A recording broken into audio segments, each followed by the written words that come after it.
I've been warning about this for decades.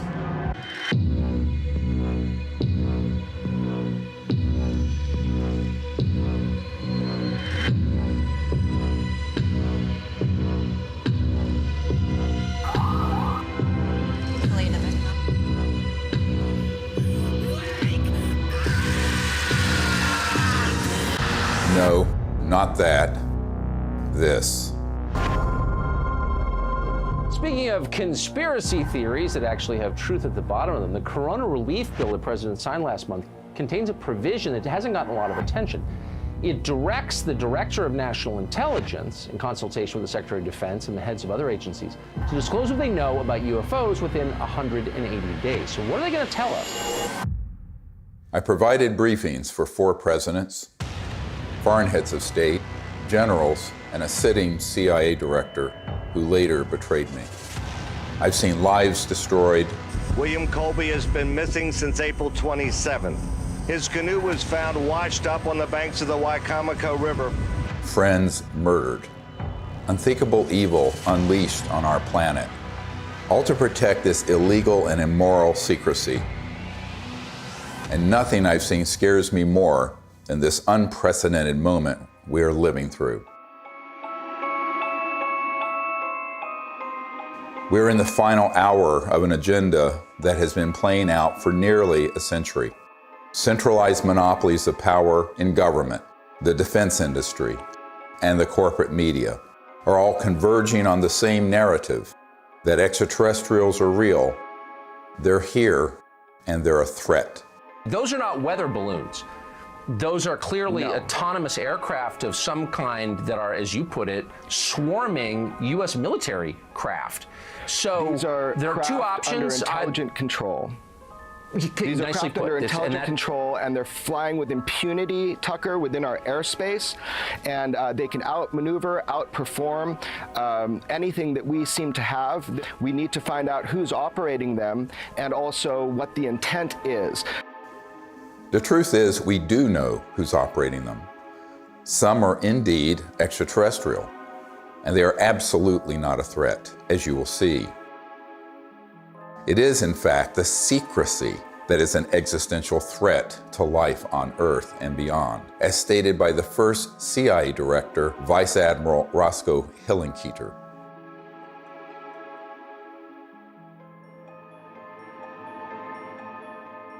In 2020, I was asked to brief the President and Vice President on a situation that completely spiraled out of their control.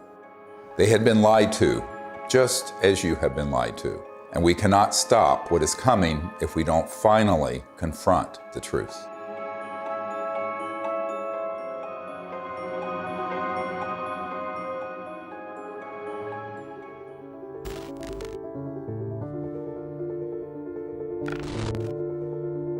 This may be one of the most important photographs ever taken. A dissection of an unknown humanoid from sometime in the 1920s. It clearly isn't human. I don't call it extraterrestrial for one reason. We don't have the history of that it came out of an interstellar craft. We don't have the genetics on it. And there are a group of doctors who are obviously doing the dissection, and then there are suits, very much look like government officials in the perimeter watching.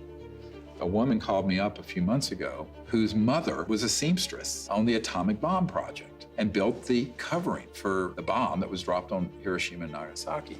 So she was cleared to the A-bomb project. She was then, of course, moved to the only atomic bomb squadron in the world at Walker Field, which is where Roswell is. At that time, she acquired this photo. How do we know? We tested the paper to establish that it was early 50s. And it's a photo of a photograph. And so we do a whole research project on it. We have it analyzed by the top medical archivist in the world, Dr. Burns in Manhattan, who establishes that it is the 1920s. We have the top clothing experts at the Metropolitan Museum of Art determined that those absolutely are from the 20s. So medically, clothing, everything. But if it is what we think it is, it means that there had been targeting and retrieval of extraterrestrial material and beings that are 20, 25 years before Roswell. And that opens another whole chapter. Now, the reason I think that's quite possible, I've had members of my team who've been in the vault and in the classified projects who have seen top secret files going back to the late 1800s and early 1900s dealing with ETs and ET craft and beings. So everyone thinks everything happened at Roswell. No, this goes back longer. Think about that. At least 100 years of UFO secrecy. Do you really think this guy, or this guy, look, here's the deal. or God forbid, this guy, really have a grip on this issue? Excuse me, I didn't mean to fart out of my mouth. They don't. This is why heads of state from around the world come to me, a retired medical doctor, to get the truth about this phenomenon. And sadly, they don't have the power to do much about it once they know the truth. In 2001, I brought together 20 senior military, intelligence, and aerospace whistleblowers at the National Press Club in Washington, D.C., for a press conference that would change the world forever. The men and women who are on this stage and the some 350 additional military intelligence witnesses to the so-called UFO matter and extraterrestrial intelligence can prove and will prove that we are not alone. This marked the public debut of the Disclosure Project and the launch of the global disclosure movement to end UFO secrecy and disclose technologies that would end poverty, climate change, and the use of fossil fuels overnight and transform every aspect of life on Earth. One of the biggest bombshells at that 2001 press conference was the testimony of Carol Rosin, an aerospace executive who worked beside Wernher von Braun, the Nazi rocket scientist who came to America after World War II to work for NASA. Carol received his deathbed confession, a testimony so terrifying that we spent the last 20 years trying to warn about it. Now here was von Braun sitting at a desk when I first met him, explaining to me that he was told he only had 3 to 6 weeks to live, but that he was going to stay alive long enough to teach me what the real game is that's going on. And it started out when I was in the industry, the Russians were the threat. We had to build space-based weapons against the Russians. And then third world countries called nations of concern at that time. And then the asteroid threat, which I thought was kind of comical that we could just put weapons up there to shoot down or steer an asteroid. And then it leads to the last card. And then he would repeat to me over and over, and the last card, the last card, the last card would be the extraterrestrial threat. He explained to me that there was a moment when we were going to be told that the extraterrestrial beings, that their craft were a threat, and they were not. These craft that have come here are now not UFOs, they're identified flying objects, and we know that they have beings in them. And we have witnesses here who have told you that they can shut down our missile silos. They can stop a rocket going into space that's a test. We have witnesses here who have worked in the classified departments who have the courage to come forward here to support what Wernher von Braun told me back in 1974 to 77. At the end, I said, and it's all a lie. Well, it's still all a lie. The ultimate dream of the dialectical war machine, the military-industrial complex, is to have this war with a potential extraterrestrial civilization. It's their dream of all times. You know, you can roll into place all the kind of strictures of a national security state. You can spend literally trillions of dollars a year on massive military equipment, super high-tech equipment, et cetera. And so that it's logical that they would use that as an excuse. And we do know from repeated examples of it that the utilization of a false flag operation to initiate a war goes on over and over and over again. Our human family does that. The nation states do that. Hitler has done it. They dress up troops looking like some other neutral country they want to invade and have their own troops dress up like them and pretend they've assaulted somebody, and they rush in and attack that country. You know, it's gone on and on. Flashback to September 11, 2001. The world is in shock. The American people are paralyzed with fear and grief. Over the next few days, an unprecedented show of solidarity and patriotism. Americans fly their flag from every car and hang them outside their homes. They unify around an overwhelmed president, brought together as one by terror and loss. Few raised an eyebrow as constitutionally protected freedoms disappeared and the war drum beat loud and unopposed. The 9/11 attack set the stage for an invasion agenda that had been pre-planned for years, as General Wesley Clark revealed in a 2007 interview. He said, I just got this down from upstairs, meaning the Secretary of Defense's office today, and he said, this is a memo that describes how we're going to take out 7 countries in 5 years, starting with Iraq and then Syria, Lebanon, Libya, Somalia, Sudan, and finishing off Iran. I said, is it classified? He said, yes, sir. I said, well, don't show it to me. When Von Braun talked to me about this faked extraterrestrial, he called it a faked alien invasion that was being planned, I saw on a board a list of countries against whom we were going to build space-based weapons. I called Wesley Clark and he answered the phone. And I said, well, what is it about? And he said, well, I asked that question. What is it about? And the guy at the desk said, I don't know. I said, we're going to war with Iraq. Why? He said, I don't know. In its paper, published in 2000, Rebuilding America's Defenses, the neoconservative think tank Project for the New American Century asserted that only a, quote, new Pearl Harbor would generate the political will for the military and defense policy transformations the group desired. Indeed, these traumatizing events are always planned or hijacked in order to manipulate perception and manufacture consent for military action and the theft of our wealth and liberty. George W. Bush, Dick Cheney, and others had decided to go to war with Iraq long before Colin Powell gave that presentation. I feel like it was the lowest point in my professional and personal life that I had a hand in managing it. But we've come a long way since the 9/11 attacks. That same document that called for a new Pearl Harbor goes on to describe how we need to put weapons in space, and even predicts the creation of the Space Force. For a complete fascist takeover, the men behind the curtain will have to play their final card, a cosmic 9/11.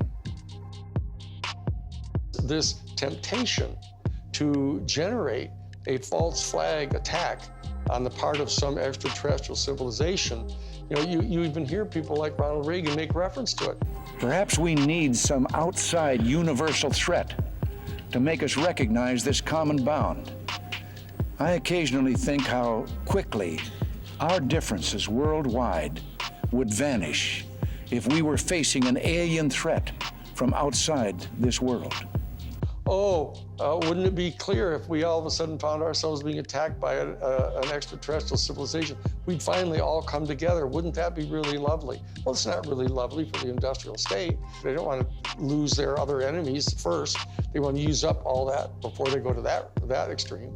The last card was the most profound experience I had in my whole life. And I accepted the mission. And until Stephen Greer picked me up and talked me into going to the Disclosure Project, when I had just about given up, that's when I saw that there were other witnesses to what's going on, to the truth, to the facts. When she told me what Wernher von Braun had said, it didn't surprise me, because I had previously met with a number of people in the defense industry and in the intelligence community who had already told me that there was such a plan and that it could be actuated at any moment. And that was one of the long-term agendas, was keep the technologies away so we can maintain our industrial base of fossil fuel and all this. When we're ready to pull the trigger on releasing this information, spin it in the direction that benefits the foxes guarding the henhouse, the people holding these secrets. But it was interesting to hear that all the way back in the early 70s that he had been warning her about this. And we know that those systems were developed actually in the late 40s and 50s. Truth seekers who explore the wonders of the ET phenomenon walk an extremely dangerous path. Most get sucked into the gravitational pull of the black hole of disinformation, where lies about the UFO cover-up and about ETs themselves poison the minds of even the smartest and most well-intentioned investigators. These lies include ETs are demons. It's all interdimensional, not extraterrestrial. We don't have man-made UFOs. Aliens are abducting people. And the worst one of all, aliens are a threat. Therefore, we need to build weapons in space. If we cannot commit to no weapons in space, to no war in space, then we're going to continue to have wars on Earth, and we're going to continue at the accelerated pace that we're in right now towards our own human extinction. One of the difficult things of the last 6 months was that I learned that the same group that had been feeding false information to the public through TTSA had their counterparts that had been going into the president's office providing some information, but a lot of disinformation. So the way really good counterintelligence works, or disinformation works, is that at the core of it, there's some truth. So they'd say, okay, the aliens are here, and here's some evidence, but they're a threat to the national security, and we need to have the Space Force. Wow, Space Force. And they get into this thing called the White House and the national security state, and they're completely at the mercy of the people who are going to brief them, and the ones who are assigned and cleared to talk about this issue, by definition, have been in those clandestine operations. I did a video brief for the president, vice president, and also for President Putin. That the problem is, by the time I had good access, they had already been, unfortunately, quite brainwashed on this, had already taken policy steps that included the Space Force creation and what have you, and then we were running up against the election. One thing is clear, is that the normal constitutional channels that you would think would be in control of that aren't.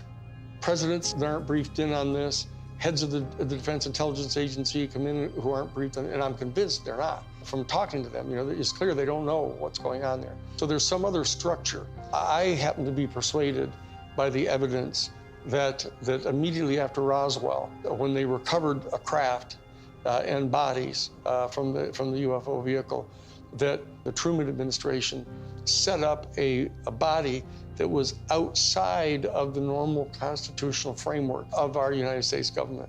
And it was made up of major elite people that they view as the real power elite. A shadowy government with its own Air Force, its own Navy, its own fundraising mechanism, and the ability to pursue its own ideas of the national interest, free from all checks and balances, and free from the law itself. It's sort of a shadow government within the government, not just in the United States, but all around the world. And the kind of power they have, both financially, technologically, and the means of projecting power militarily, is much greater than anything that the conventional military or the conventional government or the President of the United States has. Eisenhower knew it, and by the time he left office was very upset about it. In the councils of government, we must guard against the acquisition of unwarranted influence, whether sought or unsought, by the military-industrial complex. The ETs actually had reached out to Eisenhower near what's now Edwards Air Force Base, Muroc, and really wanted us to stop disrupting the fabric of the universe with these nuclear weapons and advance in a positive way into space and become part of an interplanetary family, which would have been wonderful for humanity, wonderful for the cosmos. But the people who make a lot of money from war and a lot of control of the populace through fear did not want that. So they circled their limousines and sort of moved aside the good people who would have been arguing for that. And that included Eisenhower. We must also be alert to the equal and opposite danger that public policy could itself become the captive of a scientific, technological elite. The fascist element that is owning most of the stock in the major corporations, especially the oil corporations and the natural gas corporations and the pharmaceutical industry, the railroads, the shipping lines. Virtually all these people are fascists, all during the robber baron era. That's what they did. They laid claim to those areas of our American economy, and they've never relinquished them.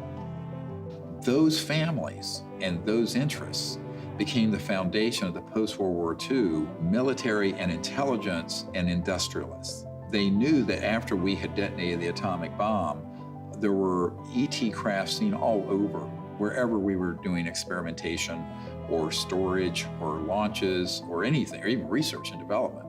The ETs were very concerned about that for reasons we'll get into. So the military-industrial complex, as Eisenhower called it, became very powerful and developed clandestine, covert, unacknowledged special access projects that eventually moved the president out of the way and pushed Eisenhower outside the inner circle. I tell people that that was the era when the presidency was decapitated. Fascism isn't, somebody wearing, a monocle and 6-league boots with a saber scar, and all that stuff, and strutting around in Nazi uniforms. A fascist is a person who believes that the best way to develop the economic resources of the planet and to distribute them among people is to get a hold of them and have exclusive privileged access to these strategic raw materials, and have the corporations that have access to these strategic raw materials, and to be able to put them through the machinery that they pay for and that they invest in and establishing in producing these products and hiring people. And they believe that that's the best way to have their economy function. And so that the instrumentalities of the state, of the government, are put at the disposal of the private interests of the corporations. That's exactly what was going on in Germany. The Krupps and the ball bearing factories and the IG Farben corporations, all those big, huge corporations in Germany, they were all privately owned. In fact, they were financed by Brown Brothers Harriman and giving the loans to the post-World War I Germany to build them back up. Andrew Mellon had intimate dealings with Hjalmar Schacht, who was Hitler's private banker. And so did Sullivan and Cromwell. I mean, this is dirty, nasty history. Oh, invest in Nazi Germany. Hitler's a great guy. He's a Republican. Don't worry about it. You'll make lots of money. And then Standard Oil, through straw man in Portugal, all during the war. I mean, business thrives during war. You know that. It's a racket. That whole concept of fascism, and it's a word that gets totally misused because people somehow conflate it with just authoritarianism. But it's a very narrow definition, and it's an accurate definition of what it was that the Central Intelligence Agency was doing, actually promulgating the private interest of the major corporations. And they were putting at the disposal of the interests of those corporations all the instrumentalities of the United States government, most importantly, the military and their intelligence operations and their covert operations. We're keeping the oil. We have the oil. The oil is secure. We left troops behind only for the oil. Because they basically believed that what's good for General Motors is good for America. And it was an entire theory of economic development. And so that they viewed anybody who interfered with that in any way at all as an enemy of the United States. And so that's how the national security state got really established and institutionalized. And so that when they encounter an event like Roswell, where this extraordinary technology crashes, they realize that there's this extraterrestrial civilization that's got this technology that is way beyond anything we've got. Their instantaneous response to that was, let's get it for us. And that we'll have it, and it'll give us this overwhelming advantage over any of our adversaries that are threatening our world dominion, or our, what they call full spectrum dominance, was their actual term that they used. My granddad and I, when we were talking, I'll never forget it. And he said, he was talking about Patton. And of course, he said, I was in Czechoslovakia with Patton in April of '45. And I thought, oh, that was neat. What did you do? And then he's like, well, Patton had to secure a lot of the stuff that the SS had. And I said, oh, that's interesting. And they said, well, we went into this warehouse and there were all these exotic, jet aircraft, rocket engines, parts of the V-2 and maybe a V-3, I don't know. I said, oh, that's interesting. He says, I saw a disc-shaped aircraft. I said, oh, is that the one they built that had the BMW jet engines and the Arata ones in a circle, and it didn't really work and everything like that. And he said, no. And that was it. And so they began to take this in, and they started declaring it to be this huge national security state secret, because it was, other than the nuclear bomb, it was the ultimate potential weapon. And so they wanted to be able to use it at their disposal for their private benefit. That fascism and the fascistic proclivities of these big industrialists and very powerful people, they know they really can't control 8 billion people unless they first control their minds and their beliefs and their attitudes. As Nazi war criminal Hermann Göring said at the Nuremberg trial, the people can always be brought to the bidding of the leaders. This is easy.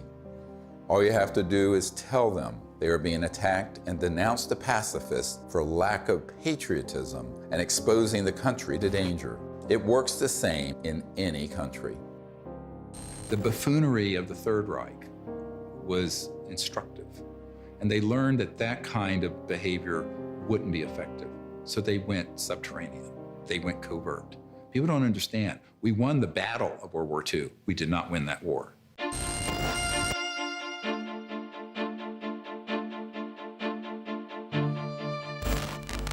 My name is Paula Harris. I'm an international investigative journalist in the area of UFOs. I've been working in this field since 1979. When I was living in Italy, I was reading in a journal that two little boys, they called them Indian boys, had been present at a crash near Socorro, New Mexico. And I was wondering why none of my colleagues ever followed up on that. So when I came to the United States, Destiny had it, that I was able to locate one of the men, Remy Baca. He told me in detail that they had witnessed this crash, these two little boys, in 1945. There was an object that shaped like an avocado.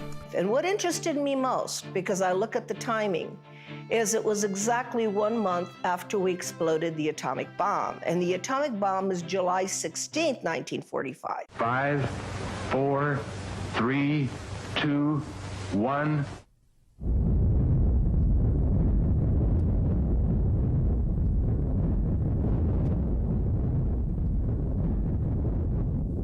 And they actually went up to the crash site and saw 3 beings. They were tall and thin, they had long arms. They had said they looked like a standing fire ants. One of the witnesses said he thought they were hurt because they were screaming, and the witness was 9 years old, so he wanted to go in and help them. I had these feelings that were being projected from them to me through my mind. I could feel what they were feeling: pain, anxiety. They were far away from home. They were lost. They were hurt. And I could feel that. And I could see all kinds of pictures in my mind that to this day I have not been able to figure out what they were. So why it's important is we have 2 witnesses. It happened August 16th, 1945. And from that area, about 13 miles away, we had exploded the atomic bomb. So I thought, well, let me go there. And for 5 years, I investigated this case and realized that whatever happened 1 month later was a statement to the planet. It was a statement about our going into the nuclear age. And it was a statement that meant, wake up, because whatever you guys did 1 month before is going to affect you for the rest of the planetary life. Assuming that they've always been there, but what caused this great interest in us, this large incursion after 47? Obviously, yet the atom bomb. If you accept the multidimensional theory, it's highly likely that we've done a hell of a lot of damage. In somebody else's world, they might have even done more damage there than we did here. We kicked the hornet's nest because we actually were doing more damage in those other dimensions and worlds than we were doing here. Step in the shoes of a generic extraterrestrial who's tied into a civilization that's interstellar capable.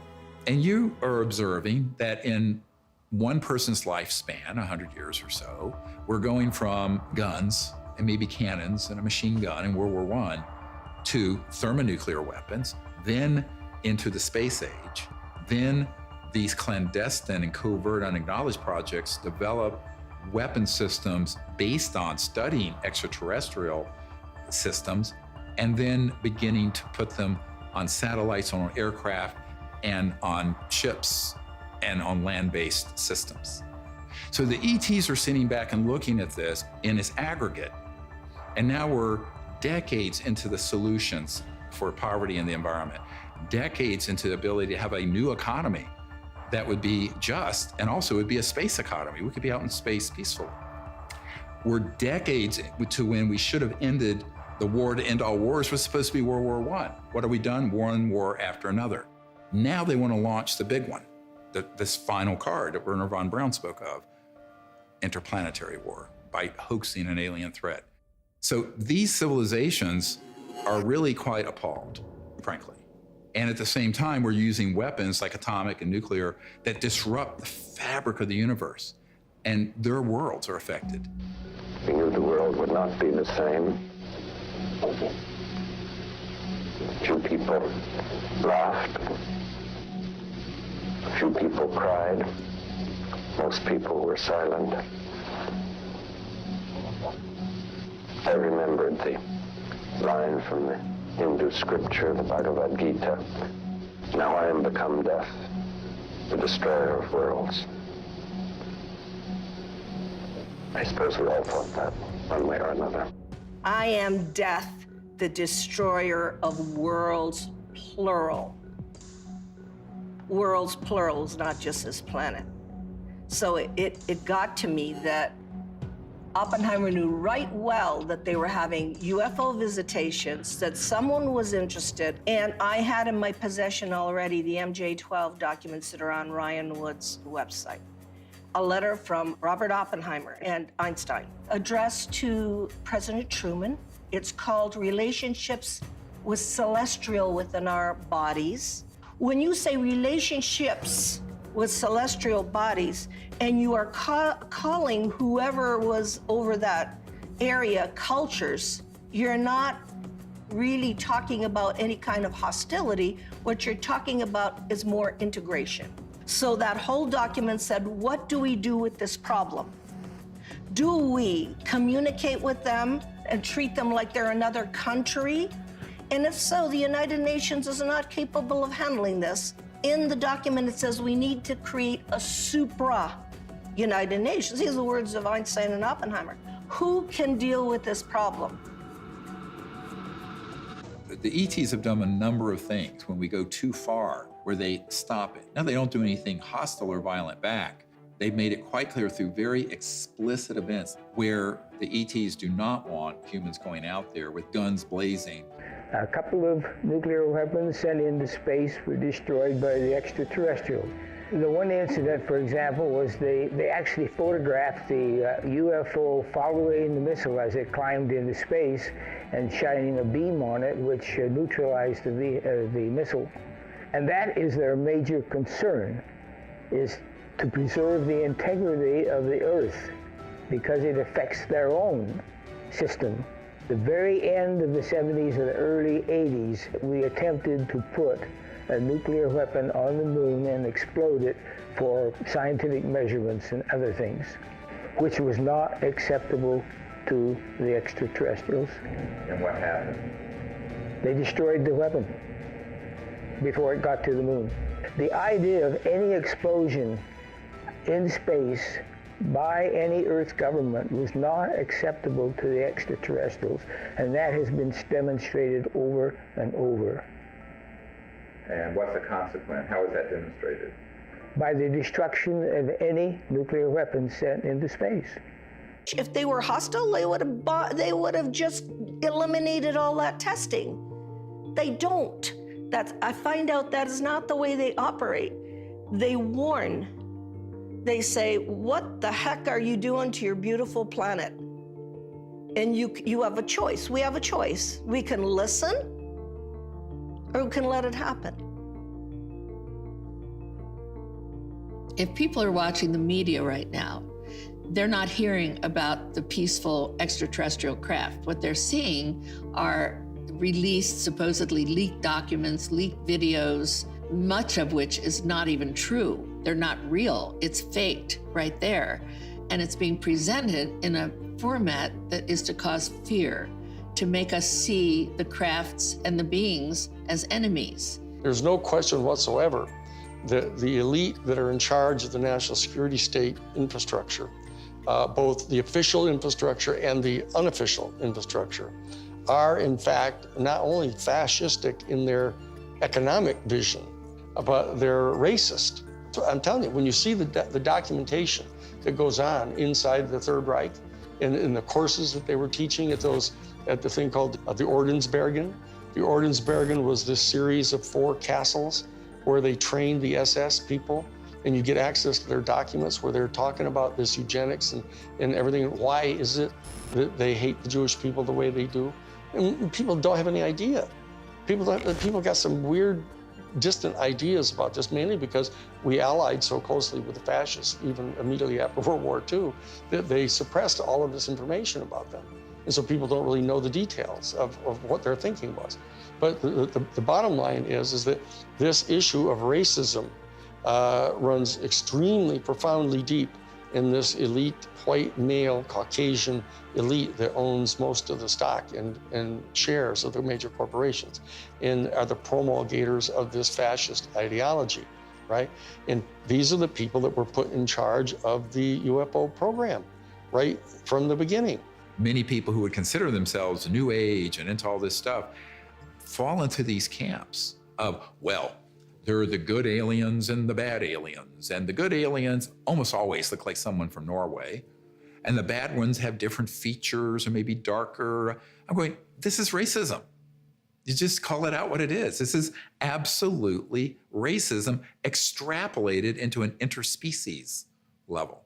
Not just racism, but speciesism, which is even deeper.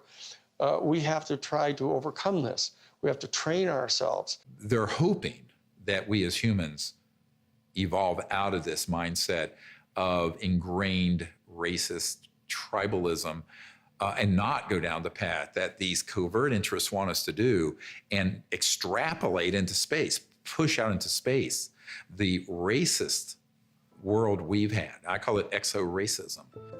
Justification for war or genocide always begins with dehumanization of the enemy. For example, as part of their anti-Semitic propaganda campaign, the Nazis revived the centuries-old blood libel, the allegation that Jews murder non-Jews, especially Christian children, in order to obtain blood for the Passover or other rituals, in order to lay the foundation for a false flag alien threat. The national security state has engaged in a similar propaganda campaign for decades, a cosmic blood libel. The national security state apparatus and their media allies have been flogging that particular theory that these extraterrestrial civilizations are all here to eat us or to take over our planet and rape our women. There's a whole scenario that's always gone on the part of authoritarian warrior states. About the ultimate other, the Hun. 95% of all of the movies that have ever been made about extraterrestrial life have portrayed them as hostile and dangerous to us, and it sells in that way. I don't know why people watch those movies. But on the other hand, I don't know why people watch cage fighting either. When Unacknowledged went viral and got hundreds of millions of people to see it, within months, they stood up the TTSA with Luis Elizondo, who is a famous disinformation operative in the Pentagon, at least amongst intelligence officials that I've met with, and others who are well-known disinformation figures within the UFO subject. That began the whole process of trying to pull the narrative back to, gee, we don't know what these are, but here's the evidence that we're, quote, leaking, which wasn't a leak, it was a controlled release. And then they hit the button, so the mainstream media that will take dictation from the intelligence community begins to cover it in the New York Times and CNN and every network around the world. Whereas the Disclosure Project has 100 times more direct military witnesses and better evidence. And they wouldn't touch it because it doesn't have the threat narrative attached. It doesn't have the agenda attached. The UFO threat is being exposed by this former Defense Department official. There are unidentified vehicles violating U.S. airspace with unknown intentions and extraordinary capabilities being encountered by U.S. military personnel. We don't know where they're from. Chris Mellon, descendant of one of America's most influential families, oversaw the budgets for some of the military's most top-secret weapons programs. I think there's a reason they picked a Mellon. This is a tradition in our family. You know, as you said, the Mellons were the first family of intelligence that will go along with, you know, we need to do this for the good of the country. You know, yes, you gotta lie and do whatever you have to do, but, you know, this is what we need to do. And they'll just do it. I mean, I'm not gonna, you know, stay silent when members of my family lie to the American people. I won't do that. It's one thing for my dad, you know, in the old days, to get up there and do some mild fibs about, you know, highways. This is not. You're messing around with the survival capability of the human race. Correct. I mean, that's not an overstatement. Right. This is deadly serious. It's not funny. I know from direct conversations with Lou and with Chris that they know that the major military authorities with whom they've had very close communications realize that if in fact the extraterrestrials were hostile in their intent toward us, they could have done anything they want to do. They can come and go at their pleasure. And so that in that regard, they do not constitute a clear and present danger to our national security. But they also know that they're in the habit of getting their funding for all of their entire organizations, et cetera, by flogging a threat. And so that they're inclined to do that because the simple fact is they don't trust the people in Congress. They think the people in Congress are so Pavlovian in that they, in fact, distrust their constituency so much that they have to scare them. And so they say, well, if we're going to be able to justify having hearings about the UFO issue, we're going to have to tell our people that, you know, oh, they're a potential threat to us. And so therefore, they're conning their own constituents. And then they are getting conned by the military-industrial complex because they don't trust them either. And this is a question of integrity.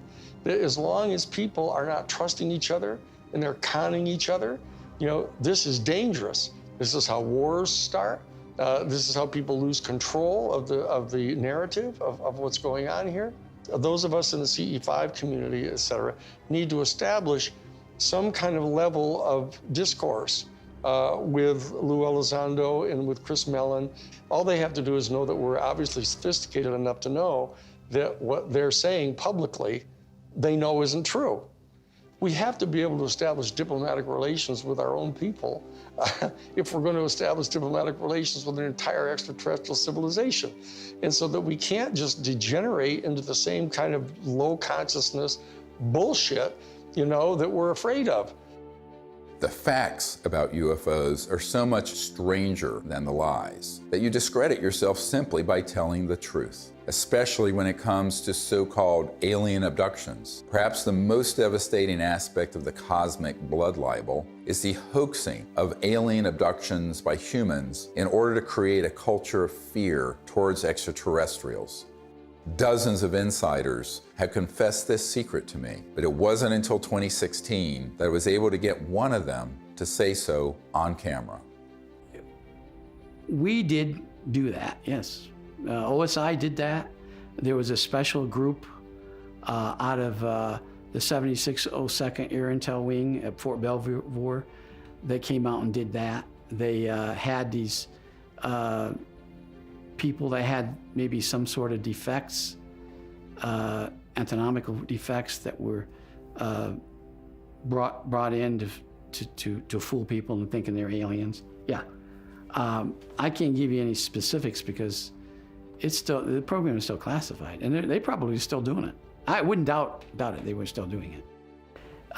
These civilians got onto the base and got into something, and they saw something they weren't supposed to see, and this group came out and went into their home and scared the dickens out of them and staged an alien event. Exactly. We have these technologies. They are being used in false flag operations where they hoax events. And the purpose for all of that is a sort of psychological warfare, as it says in the CIA document I have, the director of the CIA saying the UFO subject is very valuable for psychological warfare potential. And that is a very interesting thing to be written in 1953, right? And what does that really mean? Well, it means that the long-term defense strategy from the late 40s and 50s forward was informed by eventually using this last card to consolidate sort of a global totalitarian military control of the population.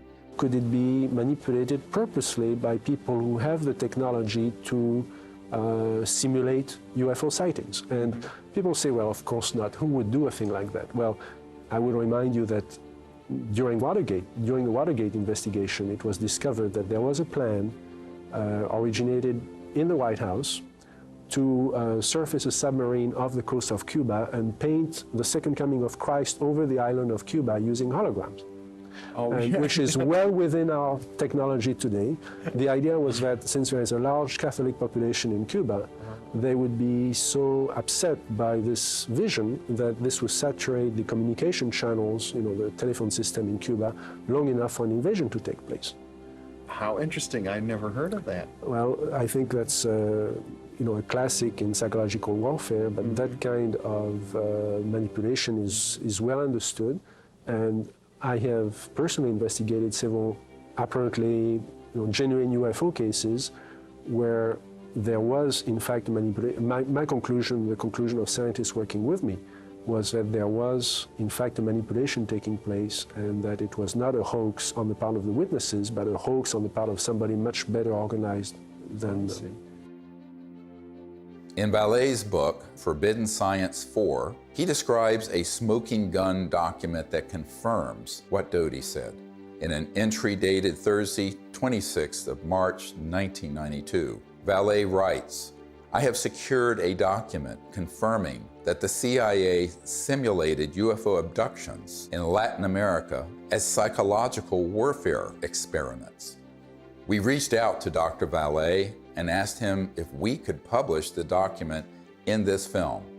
He refused and tried to blame the producers of this film for his decision to not release it. Unfortunately, others in the UFO research community have similar evidence of this cosmic false flag, but are afraid to come forward publicly. This lack of courage or integrity, or both, is precisely why the secrecy persists." I also asked Richard Doty about the last card scenario, using the military lingo for false flag, deceptive INW, which stands for Deceptive Indications and Warnings. Have you been exposed, or did you come across in your career and your network the false INW or the Deceptive Indication and Warnings projects related to this? Yes. And what did you find out about those? That's pretty hush. I don't think I should talk about that. Yeah. I mean, that's what when I briefed the head of the Defense Intelligence Agency, that was the main subject. That is, that's very sensitive. Yeah, it's very sensitive. Yeah. Extremely. Yeah. So we'll just pass that question on.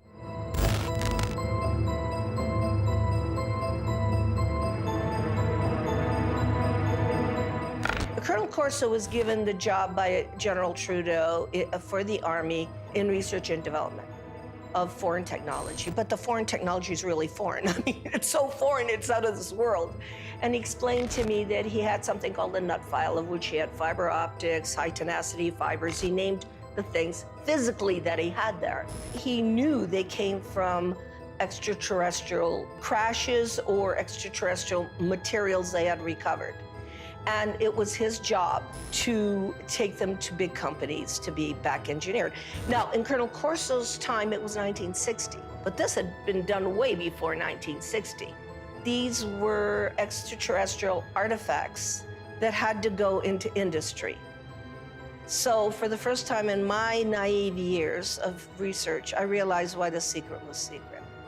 I always thought it was about, everybody would panic, then the religions would fall, and I had no idea this was going on.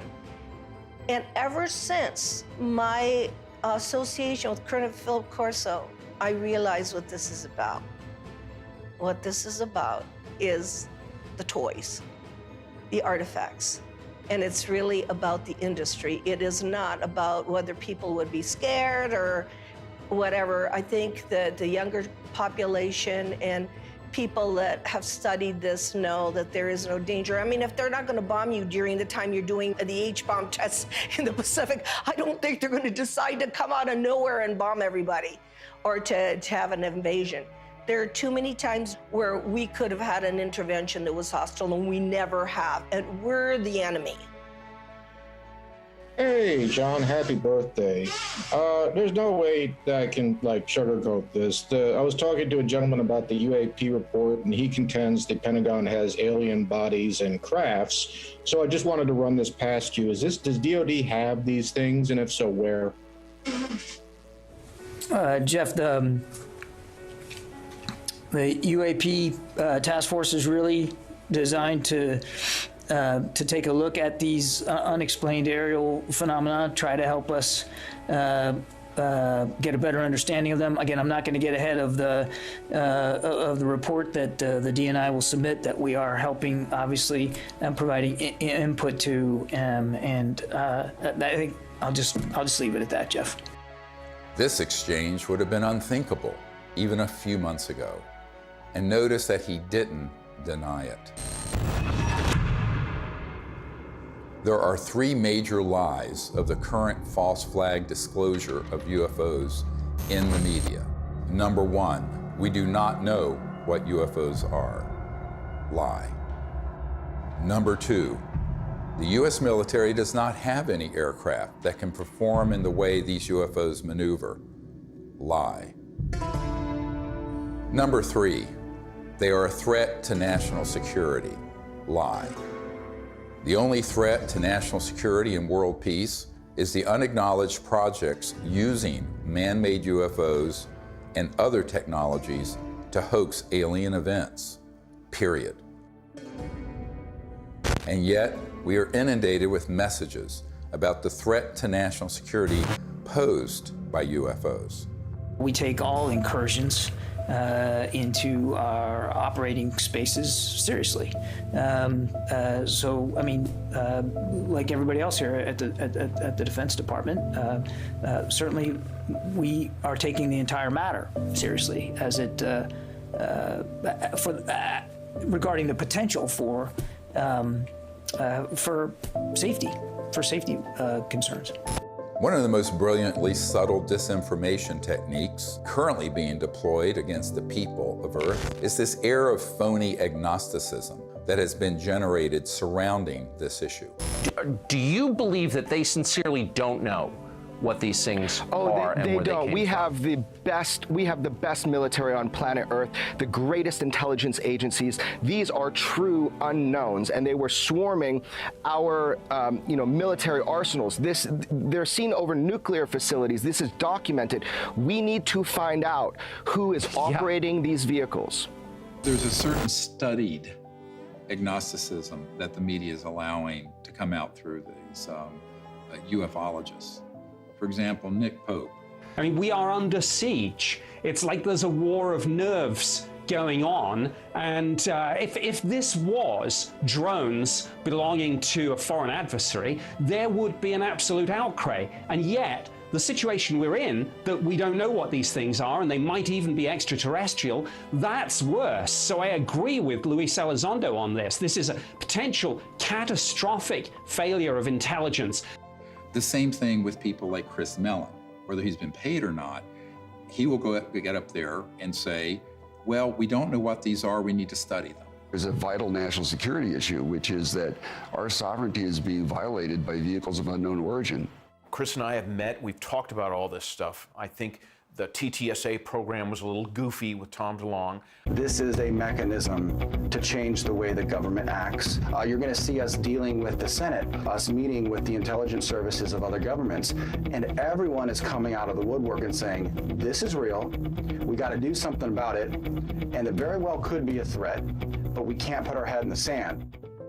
Former Blink-182 frontman Tom DeLonge launched To the Stars Academy, or TTSA, supposedly to bring scientists and whistleblowers together to advance the disclosure of UFOs.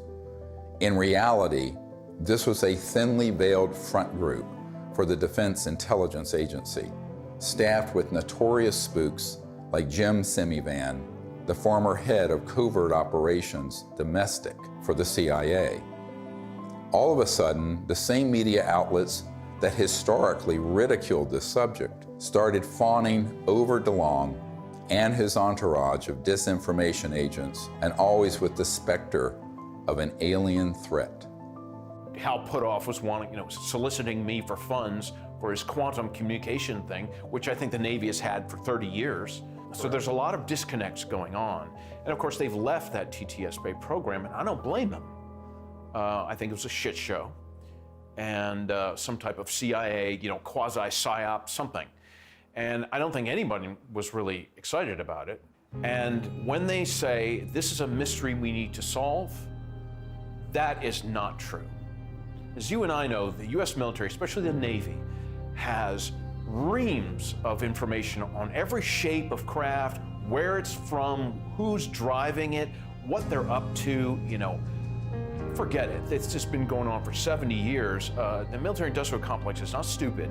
Neither are the branches of the military. They know exactly what's going on. I think Chris means well. I really do. I don't think he's one of these guys, that's going around here, I'm going to fool the public and get paid for it.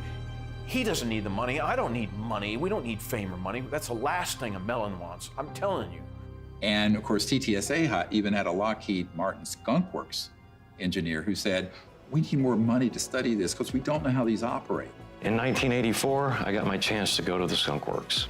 I'm working on things that defy imagination. Meanwhile, we published a letter that was written to Ben Rich, the head of the Lockheed Skunk Works. And the person writing was a friend of Ben Rich and said, are these UFOs ours or extraterrestrial? And Ben Rich writes back, they're both. He acknowledges that they are both extraterrestrial and ours. Now, this is not some ufologist. This is the head of the Lockheed Skunk Works, the premier aerospace engineering entity arguably in the world. Another man exchanging letters with Ben Rich was military aerospace historian James Goodall, who was Rich's pen pal and confidant for 25 years. I met Mr. Goodall in April of 2021 at the 20th anniversary of the Disclosure Project, which we celebrated in Scottsdale, Arizona. He was dying of esophageal cancer. This is the mid-90s. He'd already retired from Lockheed. And I tracked him down. He was at USC Medical Center near the end of his life. And we were talking about John Andrews and some other stuff, and we started talking about UFOs. And he said, Jim, we have things out in the desert that's 50 years beyond what you, and he was talking directly to me, beyond what you can imagine. And if you've seen movies like Star Trek or Star Wars, we've been there, done that, or decided it wasn't worth the effort. I said, Ben, you want to expand upon that? And typical Ben response was, no.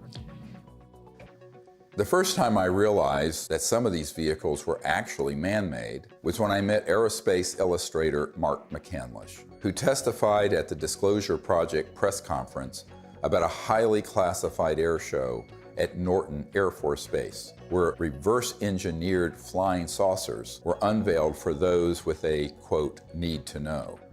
A male staff member in Congressman Brown's office not only confirmed the exhibit, but the fact that there were 3 discs at that exhibit.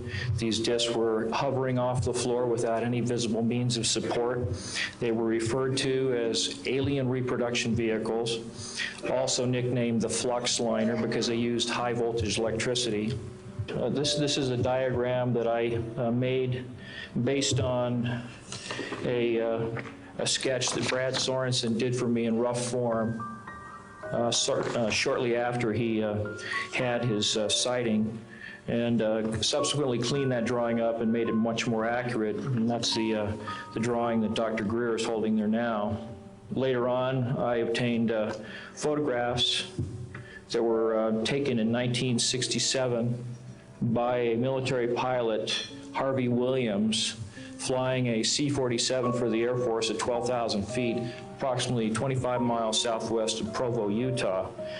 This particular vehicle matches the so-called ARV in all proportions and respects in terms of the detail of the shape of the craft. News articles from the 1950s describe how we were on the cusp of unlocking the secrets of gravity, which would unleash a technological revolution. But suddenly the articles stopped without explanation. This is the point where we cracked anti-gravity technologies and it went totally covert. And this Tic Tac, the word is, it's Lockheed Martin. It's the successor to the TR-3G Black Triangle model. Elizondo just will talk the bark off a tree. He goes in circles. He's a great counterintelligence guy. I'd love to get into a debate with him, but of course that's never going to happen. Well, this is a document that was obtained through the Freedom of Information Act, and it demonstrates quite clearly that we have had issues with these, if you will, these UAPs or UFOs in the vernacular for at least 70 years, at least since 1950, probably earlier.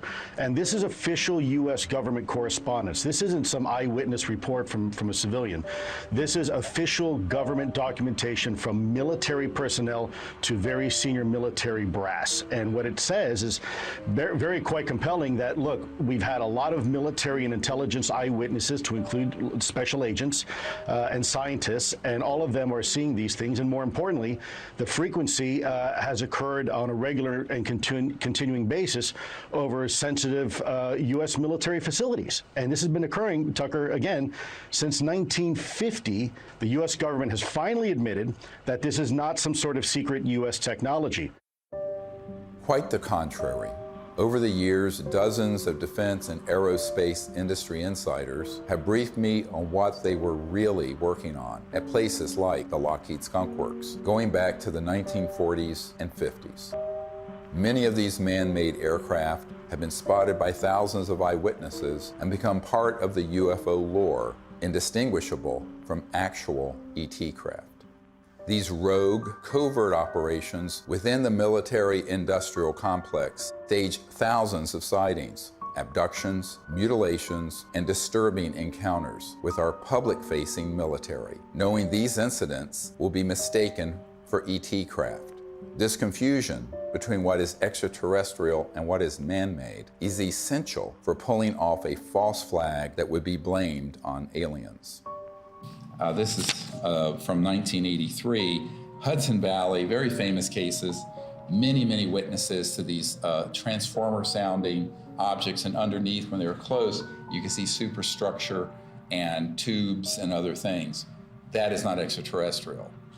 Now, have there been extraterrestrial vehicles of boomerang and other shapes? Yes. But where do you think they get the idea? And also, how else do you create a false flag? You have to create structures that would be believably not aerodynamic.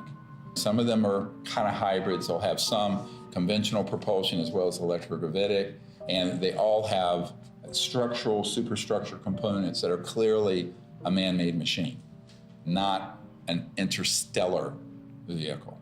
This is 1989 in Belgium, that you can see all the tubes and structures underneath. Again, this is global. These are also well-known platforms. You can basically, once you get your lifter system in place that causes mass cancellation, you can create any kind of air structure around it.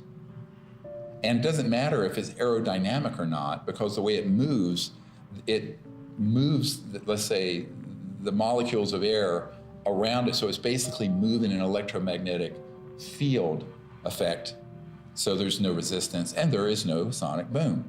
That's man-made. We've had it for decades. This one is great because it has, if you look at the underside, there are the girders and the structures, and the people under it could see that and could see the light in the center and the three on the end. That is man-made. There are extraterrestrial vehicles that are triangular and that are saucer-shaped and that are other weird shapes. So to make things complicated here, how are you going to know? Well, you got to be close enough to it to see. And if you can't see the superstructure detail, you're not going to know whether it's extraterrestrial or not. This is from Southern Illinois in 2000. They went from animal mutilations being staged by clandestine human organizations to these were doing human vivisections and killing humans. But of course, they wanted everyone to believe the aliens were doing vivisections on people. No, it wasn't. Which ones are man-made and which ones are extraterrestrial beings? Dr. Greer is figuring this out. We've got to listen to this information. These are facts. This is not rhetoric. And then we've got to be able to apply it. We're taught to be afraid. We're taught to fear. We're taught to fear extraterrestrial beings. Really? Get over it. Meanwhile, you have people who would purport to be experts in UFOs going on Fox News and other news outlets saying, we don't really know what these are. It's a big mystery. They've lied by omission, and when they say it's a mystery, that's a lie. Okay, I'm sorry, but that, I'm not on board with that. And that, But they have to know that's a lie. Right. So they do, and I think, it's obvious. So, that's why I'm giving this interview with you today. I mean, I've had enough of that. I had enough with my dad. Was he a liaison to Majestic 12 as a Magic member? Probably. He probably had 2 pages of the UFO file. Don't worry about the rest of it. Just 2 pages are all you need. Okay, yes, sir. And Chris is going, yes, sir, too. So those people are very studied agnostics who act like we don't know, we don't know, we don't know. And that's why they're given an audience. If they were actually to say, here's what they are, here's what they're doing, which is what a truthful disclosure would be, they would be banned off those networks. I don't think I've ever spoken to anyone who has seen more reports, paperwork, photographs, interviews as you on this topic. Has there ever been a confirmed extraterrestrial ship? We'd have to say no. We'd have to say what's confirmed is that we don't know what this, let's call it a ship or an object. We don't know what it is. We can just say what it isn't. Right. And you can ask yourself, well then what, and of course what we call the extraterrestrial hypothesis is a valid one. I mean, maybe it is from some other place in the universe. In the axis of disinformation, Leslie Kean is the original shameless opportunist of ufology. Over 2 decades ago, Leslie embedded herself in the planning and execution of the Disclosure Project and then betrayed our trust by hijacking our top secret witnesses and case studies and repackaging them. Most people don't realize that on the day of the Disclosure Project press conference, intelligence agencies jammed our signal leaving the National Press Club building for the first hour. Leslie was there and she knew that we had revealed too much. She adopted this fake agnosticism so that every door to mainstream media outlets would be open for her. Anything that can operate in impunity within our airspace, within restricted airspace, that can have near misses with our Navy pilots, it has to be considered a potential threat. Anything that's in the skies that we don't know what it is, and it's demonstrating incredible capabilities. The only way the Department of Defense is going to deal with it is to see it as a potential threat. Anything that enters an airspace that's not supposed to be there is a threat. After receiving classified briefings on UAPs, Senator Marco Rubio called for a detailed analysis.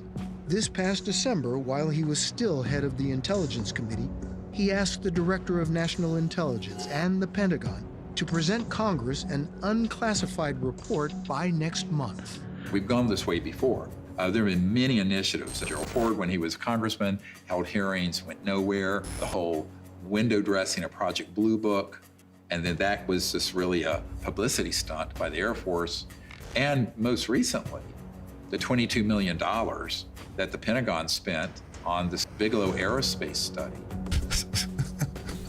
I had a Zoom meeting this summer with General Herbert, the chief advisor to Senator Harry Reid, and they authorized this funding. After spending $110 million, maybe more than that, because it was a 6-year-long program, where's the beef? What's the results? That money went to Robert Bigelow, who was in Nevada. And he's a buddy of Harry Reid's, right? Right, who was chair of that committee. UFO proponent, exactly. Thinks they've definitely come here many times. Right, so, you've spent $100+ million gathering information, and what did you do with it, outside of, collecting a couple of videos? The people in that circle around Mr. Bigelow and Bigelow Aerospace were all operatives of these unacknowledged special access projects. They made sure that those $22 million were the equivalent of opening a toilet lid, putting the money in and flushing it. And so what General Herbert said to me is that even in the meetings in the Senate classified SCIF, Secure Communication Information Facility in the Senate, all they got was like a 40,000-foot view. He was an Army pilot. And no detail, no nothing. And I said, yes, that is what was done, and was done on purpose. And so there was a pretty sizable budget for this program. What did they find? Well, I mean, basically what they did with that budget is a lot of different research to try to document what was going on, to try to understand the physics behind how the objects, move around, and then to just keep records of what they were observing. But they haven't been able to find what they are, where they're from, or anything like that. And I said, do you feel they were holding back? He says, oh yeah, a lot. And we were very angry about it. Ultimately, the reason that $22 million grant wasn't renewed is that he and others realized they were being zoomed. They were being deceived and getting nothing out of it. It remains to be seen if they get anything out of this mandatory Director of National Intelligence and Office of Naval Intelligence report that's going to go to the Congress. I think that the more information that's in it, it could be even more dangerous than nothing, because I think they will cherry pick cases that they will spin as evidence of a national security threat. And that's what's been ramping up in the media.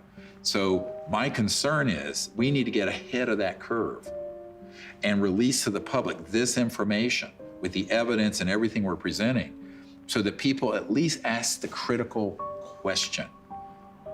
Is that report full and accurate? And is it even the truth? I think we need a lot of skepticism. If it's coming out of the US government or any other government and the mainstream media, until proven otherwise, it is cherry-picked information and someone has an agenda because they've hit the button, the go button with the mainstream media to cover it in a very specific way that does not redound to the benefit of the human race. Von Braun gave me the idea that we should have a bill in the Congress and it should have a matching treaty. Well, we did for a while, but in the Congress it didn't work, not in this country. So I went international, and international is where I found some intelligent life that was really willing to create an agreement, a treaty, to prevent the placement of weapons in outer space. Да, наверняка инопланетяне в той или иной форме и в том или ином образе присутствуют на планете Земля, потому что из миллиардов галактик по теории даже вероятности не может организованная разумная жизнь существовать только на планете Земля.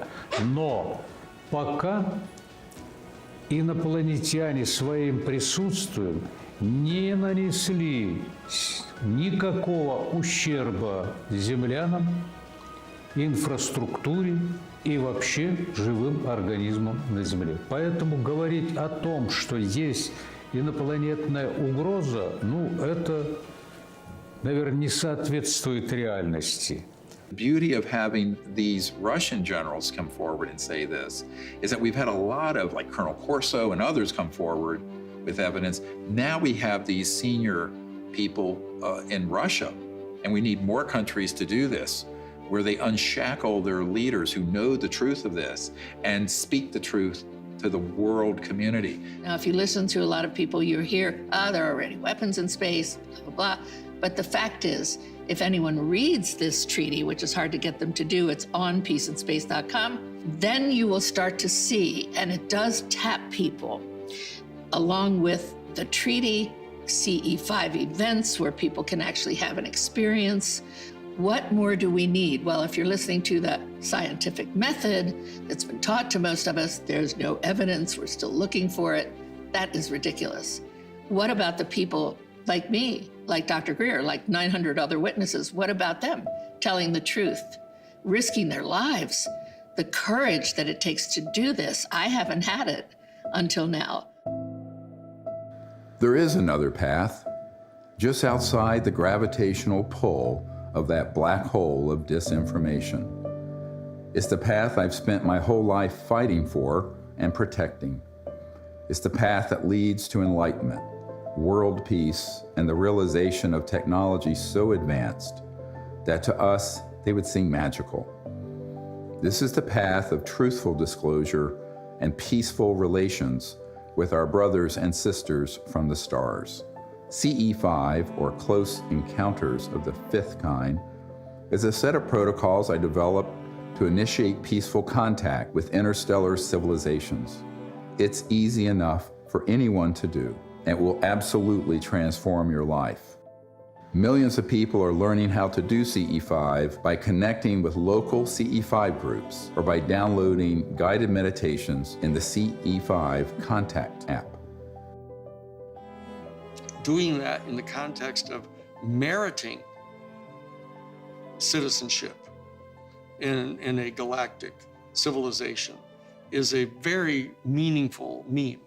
To say, look, we need to work on ourselves. We need to elevate our consciousness. We need to hearken to the higher angels of our own nature, etc. That's all a dynamic that we do have control over. That's why I think the CE5 thing is so important, because that's the best way to get data, not to be speculating, from our own political ideology about what they might be like. We really have to have direct communication with these beings. The more, the better. That dual role of elevating our own consciousness and rising to the highest levels of the angels of our own human nature on the one hand, and reaching out to establish communion and contact with the extraterrestrial beings themselves are the two pathways that we have. And in dealing with the national security state, we just have to take whatever steps we can in the legislative realm to impose treaties to keep us from doing things like militarizing space and developing space weapons and all that kind of stuff. That's another third leg of this stool that we have to really do to exercise whatever kind of control we can have over the political realm. And that, I think, is the only way we're going to have not just world peace. World peace should have happened at the end of World War I. We have to have universal peace. At this point, world peace is too late. We're already in an interstellar moment. We're already in a cosmic time. So we have to have universal peace. And universal peace comes from both our external policies and behaviors and from within, the great peace within, the state of universal consciousness. As we wrap up this film, we are seeing the threat narrative intensify by the day. Language like, "We need to stop trying to contact aliens," seems to confirm my long-held suspicion that CE5 would be blamed for a staged alien attack. Do not believe this lie. This isn't entertainment. This is our survival. I saw that Dr. Greer would never stop doing this until he took his last breath, and that he needed help with this. This is not about us. It's not about fame, fortune, money. There's no money anyway in all this. It's about finding a group of people that have the same vision, but the most beautiful vision he has. And I've attended so many CE5s, is that he has found a way, a non-hostile way, to communicate with who's ever out there, because whoever's out there is depending on him to change this situation. So that, for me, is the most important. The CE5 protocols that everybody can do is going to make a darn difference. So for me, the Disclosure Project is a miracle. And it hasn't been easy. It has not been easy. Can I give you a hug? I love you. You just keep going. We're here. You just keep going, okay? I'll never leave you, so you just keep going. Do what you do. And do what you do the best, because if we don't do it, nobody's gonna do it. Do you understand that? Okay.